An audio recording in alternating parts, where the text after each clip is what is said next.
Terre-et-Vigne de l'Aube avec la Chambre d'agriculture Aube-Haute-Marne. Ensemble, osons autrement.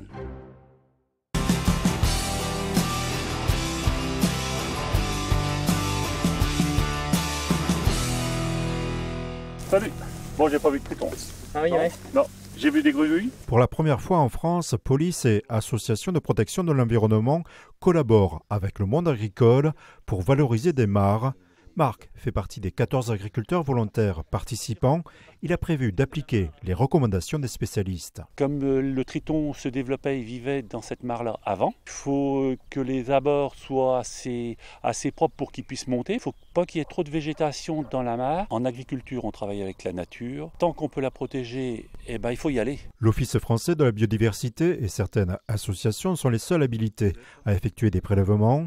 Ensemble, ils ont pu établir une méthodologie et une grille de 15 critères pour évaluer l'état des mares et délivrer des conseils d'entretien à l'occasion de multiples rencontres avec les agriculteurs. Triton alpestre. Les objectifs de ce projet, c'est de montrer aux agriculteurs ce qui existe dans leur mare. Il n'y en a aucun qui avait déjà vu ce type de bestiole. On trouve donc des amphibiens, des insectes, des arachnides. Parmi ces amphibiens, on a des tritons, on peut avoir des grenouilles. Et en fait, ces espèces, elles sont protégées. Les mares sur le territoire national, elles ont disparu de moitié depuis 50 ans à peu près. Sur le secteur du Chaourçois, on en a une très grande concentration.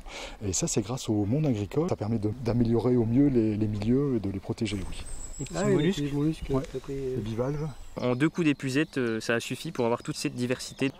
Donc on fait une fiche par mare avec une note. Il faudrait peut-être curer, il commence à y avoir beaucoup de vases, ce qui fait que c'est moins intéressant pour la biodiversité, mais aussi pour l'agriculteur, que le niveau d'eau sera moins haut. C'est assez inédit de regrouper le monde de l'agriculture, l'aspect réglementaire, la police de l'environnement et les associations environnementales. On va rendre des mares fonctionnelles pour l'agriculteur et en même temps elles seront plus fonctionnelles pour la biodiversité.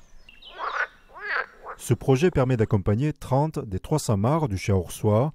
Cette première nationale a été coordonnée par la FDSEA de l'Aube, qui souhaite partager la méthodologie d'évaluation et de fonctionnement créée pour l'occasion. Grâce à un mécène, le groupe Vivesia a mis plus de 200 000 € sur la table pour un projet de 5 ans. Le principe est qu'on rémunère pour service rendu à l'environnement les agriculteurs. Et nous, on va porter une méthodologie, quelque chose d'irréprochable par le monde agricole, par le monde scientifique, par le monde associatif de la protection de l'environnement. L'idée derrière, c'est de mieux valoriser ce patrimoine à terme avec des fonds pérennes régionaux. Après l'implication financière de Vivesia pour cette première, la FDSEA recherche des nouveaux partenaires privés pour engager 50 autres mares dès l'an prochain.